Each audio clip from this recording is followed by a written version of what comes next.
Vishwavani TV special ಅರ್ಪಿಸುವ ಜ್ಯೋತಿಷ್ಯ ಕಾರ್ಯಕ್ರಮಕ್ಕೆ ತಮ್ಮೆಲ್ಲರಿಗೂ ಆತ್ಮೀಯವಾದ ಸ್ವಾಗತ. ನಾನು ಸ್ವಾತಿ ಕೃಷ್ಣ. ಕುಜದೋಷದ ಬಗ್ಗೆ ತಾವೆಲ್ಲರೂ ಕೇಳಿರ್ತೀರಾ.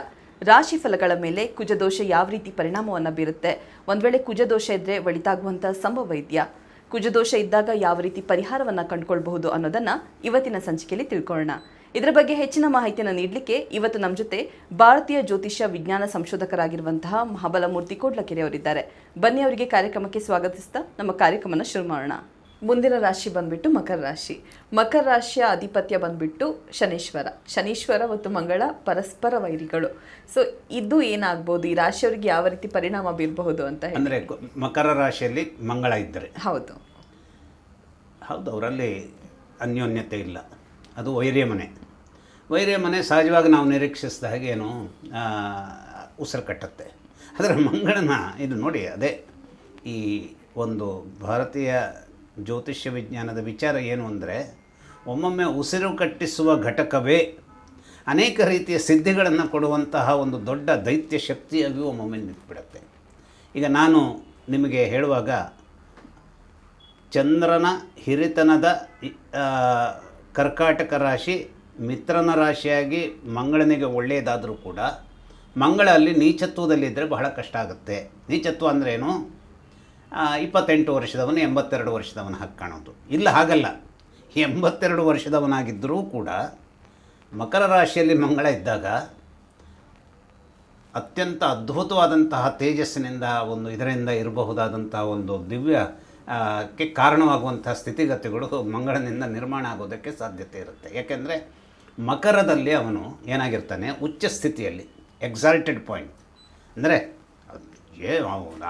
ಒಂದು ಅದ್ಭುತವನ್ನು ನಾವು ಇದನ್ನ ನಯಗರ ಜಲಪಾತ ನೋಡಿದಾಗ ಏನಾಗುತ್ತೆ, ಏನು ಇದು ಅಂತ ಅನಿಸುತ್ತೆ. ಅದು ಏನೂ ಇಲ್ಲ, ನೀರು ಬೀಳುತ್ತೆ, ಆದರೆ ಅದನ್ನು ಕಂಡಾಗ ಒಂದು ಖುಷಿಯಾಗುತ್ತೆ. ಹಾಗೆ ಆ ರೀತಿಯಲ್ಲಿ ಏನಾಗುತ್ತೆ, ಈ ಮಕರದಲ್ಲಿ ಮಂಗಳ ಅದೇನೋ ವೈರ್ಯ ಮನೆಯಲ್ಲೇ ಅವನೇನಾಗ್ತಾನೆ, ತನ್ನದೇ ಆದಂತಹ ಒಂದು ಅದ್ಭುತ ಶಕ್ತಿಯನ್ನು ಪಡ್ಕೊಳ್ಳೋದಕ್ಕೆ ಅವನು ಸಫಲನಾಗ್ತಾನೆ.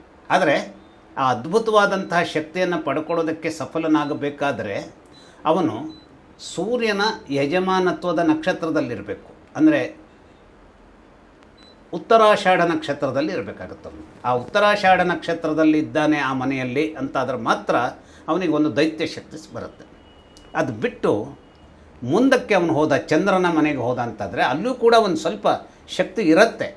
ಆದರೂ ಕೂಡ ಅವನ ಆ ಒಂದು ಸಣಕಲಾಗುವಿಕೆಯ ಒಂದು ವಿಚಾರ ಅಲ್ಲಿಂದ ಸ್ಟಾರ್ಟ್ ಆಗುತ್ತೆ.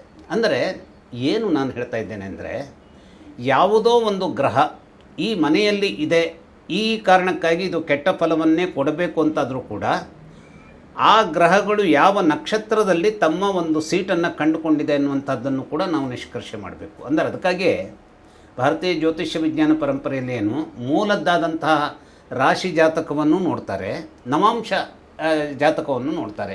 ನವಾಂಶದಲ್ಲಿ ಪ್ರಬಲವಾದಂತಹ ಯಾವುದೋ ಒಂದು ಶಕ್ತಿಯನ್ನು ಆ ಒಂದು ಗ್ರಹ ಪಡೆದುಕೊಂಡಿದೆ ಅಂತಾದರೆ, ಮೂಲದಲ್ಲಿ ಅದು ಆ ವೈರ್ಯ ಮನೆಯಲ್ಲಿ ಇದ್ದರೂ ಕೂಡ ತನ್ನದೇ ಆದಂತಹ ಒಂದು ದೈತ್ಯ ಶಕ್ತಿಯನ್ನು ಸಂಪಾದಿಸ್ಕೊಳ್ಳೋದಕ್ಕೆ ಸಾಧ್ಯತೆ ಇರುತ್ತೆ. ಮಕರ ರಾಶಿಯಲ್ಲಿ ಹಾಗಾಗಿ ಮಂಗಳ ತೊಂದರೆಯನ್ನು ಕೊಡುವಂಥದ್ದು ಬಹಳ ಅಪರೂಪ. ಯಾವಾಗ ಕೊಡ್ತಾನೆ ಅಲ್ಲಿ ಮತ್ತೆ ಇಪ್ಸ್ ಆ್ಯಂಡ್ ಬಟ್ಸ್ ಇದೆ. ಚಂದ್ರನೂ ಅಲ್ಲಿರ್ತಾನೆ, ಮಕರ ರಾಶಿ ಅಂದ ತಕ್ಷಣ ಚಂದ್ರನೂ ಅಲ್ಲಿರ್ತಾನೆ. ಆ ಚಂದ್ರನ ಜೊತೆ ಅಕಸ್ಮಾತ್ತಾಗಿ ಮಂಗಳ ಅಂತೂ ಇರ್ತಾನೆ ಅಂತ ಹೇಳುವಂಥದ್ದು ಈಗ ನಾವು ಹೇಳಲಿಕ್ಕೆ ಹೊರಟಂಥದ್ದು. ರಾಹುವೋ ಕೇತುವೋ ಇದ್ದರೆ ಅದು ಬಹಳ ಅಪಾಯಕಾರಿಯಾದಂಥ ಒಂದು ಕಾಂಬಿನೇಷನ್ ಆಗಿ ನಿಂತುಬಿಡುತ್ತೆ. ಈ ರಾಹು ಮತ್ತು ಕೇತು ಇವರ ಒಂದು ಪ್ರೆಸೆನ್ಸು ಮಕರ ರಾಶಿಯಲ್ಲಿ ಚಂದ್ರ ಮತ್ತು ಮಂಗಳರ ಜೊತೆ ಇದೆ ಅಂತಾದರೆ ಅನೇಕ ರೀತಿಯ ಆರ್ಥಿಕವಾದಂತಹ ಲಾಭವನ್ನು ಮಾಡಿಕೊಡ್ಬೇಕಾದಂತಹ ಒಂದು ಅದ್ಭುತವಾದ ಆ ಒಂದು, ನಾವು ಇವತ್ತು ಏನು ದ್ರೌಪದಿ ಇವರಿಗೆ ಪಾಂಡವರಿಗೆ ಅದು ಯಾವುದದು ಅಕ್ಷಯ ಪಾತ್ರೆಯಲ್ಲಿ ಒಂದು ಅಗಳು ಅನ್ನವೇ ಒಂದು ವಿಚಿತ್ರವಾದಂತಹ ಅನ್ನದ ರಾಶಿಯಾಗಿ ದೂರ್ವಾಸರನ್ನು ಸಂತೃಪ್ತಿಪಡಿಸಿದಂಥ ಕಥೆಯನ್ನು ಕೇಳ್ತೇವೆ. ಹಾಗೆ ಚಂದ್ರ ಮಂಗಳರು ಒಟ್ಟುಗೂಡಿದರು ಅಂತಂದರೆ ಅಕ್ಷಯ ಪಾತ್ರೆ ಆಗಬೇಕು ಅದು. ಆದರೆ ಅಕ್ಷಯ ಪಾತ್ರೆಯ ಒಂದು ಸೌಭಾಗ್ಯವನ್ನು ಪಡೆಯದೆ ರಾಹುವಿನ ಕಾರಣಕ್ಕೋ ಅಥವಾ ಕೇತುವಿನ ಕಾರಣಕ್ಕೋ ಅದು ಕೇವಲ ಕೆಟ್ಟ ಪಾತ್ರೆಯಾಗಿ ಅದು ಪರಿವರ್ತನೆ ಆಗಬಹುದು. ಹಾಗಾಗಿ ಮಂಗಳ ಮತ್ತು ಚೈತನ್ಯದಾಯಕವಾದಂತಹ ಚಂದ್ರ ಮಕರ ರಾಶಿಯಲ್ಲಿ ಇದ್ದರೂ ಕೂಡ ಕೇತುವಿನ ಕಾರಣಕ್ಕೋ ಅಥವಾ ರಾಹುವಿನ ಕಾರಣಕ್ಕೋ ಇನ್ನೊಮ್ಮೊಮ್ಮೆ ಅಲ್ಲಿಯೇ ಶನೈಶ್ಚರ ಇದ್ದಾನೆ ಅಂತಂದ್ರಂತೂ ಬಿರುಗಾಳಿಯೇ ಸೃಷ್ಟಿಯಾಗಿಬಿಡುತ್ತೆ. ಮಂಗಳ ಅಲ್ಲಿದ್ದಾನೆ, ಅವನ ಜೊತೆಗೆ ಶನೈಶ್ಚರನೂ ಇದ್ದಾನೆ. ಶನೈಶ್ಚರ ಆ ಮನೆಯಲ್ಲಿ ಇರುವ ಕಾರಣಕ್ಕಾಗಿ ಅನೇಕ ಒಳಿತುಗಳು ಮಕರ ರಾಶಿಯವರಿಗೆ ಸಿಗಬೇಕು. ಆದರೆ ಮಂಗಳ ಮತ್ತು ಶನೈಶ್ಚರರು ಒಟ್ಟುಗೂಡಿದರೆ ತುಂಬ ಕಷ್ಟ ಆಗುವಂಥದ್ದು ಬರುತ್ತೆ. ಅಷ್ಟೇ ಅಲ್ಲ, ಶುಕ್ರ ಇದ್ದರೂ ಕೂಡ ಅಷ್ಟೇ ಕಷ್ಟ ಆಗುತ್ತೆ. ನೋಡಿ, ಶುಕ್ರ ಮತ್ತು ಮಂಗಳರು ಒಟ್ಟುಗೂಡಿ ಆ ಮನೆಯಲ್ಲಿದ್ದಾಗ ಅತ್ಯಂತ ಕೆಟ್ಟ ಸ್ಥಿತಿಯನ್ನು ನಿರ್ಮಾಣ ಮಾಡಿಕೊಂಡಂತಹ ದಿವಾಳಿಯಾದಂತಹವರು ಇದ್ದರೂ ಕೂಡ ಕೆಲವೊಮ್ಮೆ ಏನಾಗುತ್ತೆ, ಈ ಮಂಗಳನ ಆ ಒಂದು ನಾನು ಹೇಳಿದ್ನಲ್ಲ ಎಕ್ಸಾಲ್ಟೆಡ್ ಪಾಯಿಂಟ್, ಆ ಕಾರಣಕ್ಕಾಗಿಯೇ ಎಲ್ಲ ರೀತಿಯ ದಿವಾಳಿತನವನ್ನು ಸುಧಾರಿಸಿಕೊಂಡು ಮತ್ತೆ ಮೇಲೆದ್ದು ನಿಲ್ಲಬಹುದಾದಂಥ ಚೈತನ್ಯವನ್ನು ಪಡೆದುಕೊಳ್ತಾರೆ.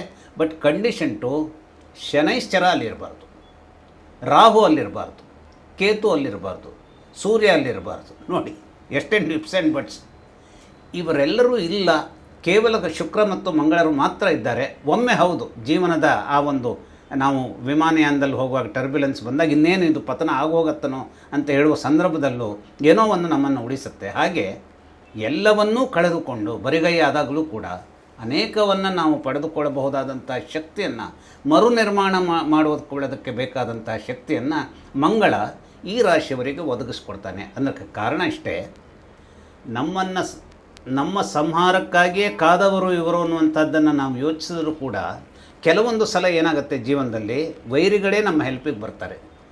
ಅವರಿಗೆ ಏನೋ ಒಂದು ಮನಸ್ಸಿನಲ್ಲಿ ಯಾಕೋ ಪಾಪ ಇವಳು ಅನುಭವಿಸ್ತಾ ಇದ್ದಾಳೆ, ಏನೋ ಒಂದು ಇವಳಿಗೆ ಹೇಳೋಣ ಅನ್ನೋ ಆ ಒಂದು ಆರ್ದ್ರತೆ ಅವರ ಹೃದಯದಲ್ಲಿ ಬರುತ್ತೆ. ಹಾಗಾಗಿ ಮಂಗಳನಿಗೂ ಕೂಡ ಎಕ್ಸಾಲ್ಟೆಡ್ ಪಾಯಿಂಟ್ನಲ್ಲಿರುವಾಗಿನ ಹಾರ್ದಿಕತೆ ಒಂದು, ಶುಕ್ರನ ಜೊತೆಗಿನ ಒಂದು ಪ್ರೆಸೆನ್ಸ್ನಿಂದಾಗಿ ಅನೇಕ ರೀತಿಯ ವಿಪ್ಲವಗಳನ್ನು ಅನುಭವಿಸಿದ್ರು ಯಾವುದೋ ಒಂದು ಪಾಯಿಂಟ್ನಲ್ಲಿ ಮತ್ತೆ ಎದ್ದೇಳಲಿಕ್ಕೆ ಬೇಕಾದಂಥ ಮನೋಹರತೆಯು ಕೂಡ ಅಲ್ಲಿ ಒದಗಿ ಬರೋದಕ್ಕೆ ಸಾಧ್ಯತೆಗಳಿರುತ್ತೆ. ಯಾಕೆಂದರೆ ಆ ಮನೆಯಲ್ಲಿ ಅವನು ಎಕ್ಸಾಲ್ಟೆಡ್ ಪಾಯಿಂಟ್ ಆಗಿರೋದ್ರಿಂದ.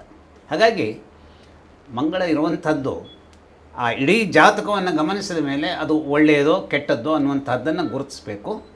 ನಾರ್ಮಲಿ ಮಂಗಳ ಇರುವಂಥದ್ದು ಆ ಮನೆಯಲ್ಲಿ ಅದು ಒಳಿತಿಗೆ ಬೇಕಾದಂತಹ ದಾರಿಯನ್ನೇ ನಿರ್ಮಿಸುತ್ತೆ. ಇನ್ನೇನಾದರೂ ಅಕಸ್ಮಾತ್ತಾಗಿ ತೊಂದರೆ ಆದರೆ ಈ ತೊಂದರೆಯ ಬಗ್ಗೆ ನಿವಾರಣೆಗಾಗಿಯೂ ಕೂಡ ಗಣೇಶನ ಒಂದು ಗಣೇಶನನ್ನು ಆರಾಧಿಸುವಂಥ ಆ ಗಣೇಶ ಹೇಗಿರಬೇಕು ಅಂದರೆ, ಈ ಬಲಮೋರೆ ಗಣೇಶ ಅಂತ ನಾವು ಬಲಮೋರೆ ಗಣೇಶನ ಆರಾಧನೆ ಭಾಳ ಕಷ್ಟದಾಯಕವಾದಂಥದ್ದು. ಆದರೆ ಗಾಣಪತ್ಯರು ಅಭಿಮಂತ್ರಿಸಿಕೊಟ್ಟಂತಹ ಈ ಬಲಮೋರೆಯ ಗಣೇಶನ ಶಕ್ತಿ ಏನಿದೆ, ವಿಶೇಷವಾಗಿ ಮಕರ ರಾಶಿಯಲ್ಲಿ ದಾರುಣವಾದ ಸ್ಥಿತಿಗತಿಗಳನ್ನು ಎದುರಿಸಬಹುದಾದಂಥ ಮಂಗಳ ಇದ್ದಲ್ಲಿ ಅದು ಅನುಕೂಲಕ್ಕೆ ಬೇಕಾದಂತಹ ಶಕ್ತಿಯನ್ನು ಒದಗಿಸುವ ಬೇರುಗಳನ್ನು ಕೂಡ ಒದಗಿಸೋದಕ್ಕೆ ಈ ಬಲಮೋರೆಯ ಗಣೇಶ ಗಾಣಪತ್ಯರಿಂದ ಎನರ್ಜೈಸ್ ಆದಾಗ ಕೂಡಿ ಬರುತ್ತೆ, ಒಳಿತಿಗೆ ದಾರಿಯಾಗುತ್ತೆ. ರಾಶಿ ಫಲಗಳ ಮೇಲೆ ಕುಜದೋಷ ಯಾವ ರೀತಿ ಪರಿಣಾಮವನ್ನು ಬೀರುತ್ತೆ, ಯಾವ ರೀತಿ ಪರಿಹಾರವನ್ನು ಕಂಡುಕೊಳ್ಬಹುದು ಅನ್ನೋದನ್ನ ಇವತ್ತಿನ ಸಂಚಿಕೆಯಲ್ಲಿ ತಿಳ್ಕೊಂಡ್ವಿ. ಇದೇ ರೀತಿ ಮತ್ತಷ್ಟು ವಿಡಿಯೋಗಾಗಿ ವಿಶ್ವವಾಣಿ ಟಿವಿ ಸ್ಪೆಷಲ್ ಚಾನೆಲ್ ಅನ್ನು ಸಬ್ಸ್ಕ್ರೈಬ್ ಆಗಿ. ಈ ವಿಡಿಯೋ ನಿಮಗೆ ಇಷ್ಟ ಆದರೆ ಶೇರ್ ಮಾಡಿ, ಲೈಕ್ ಮಾಡಿ. ಧನ್ಯವಾದಗಳು.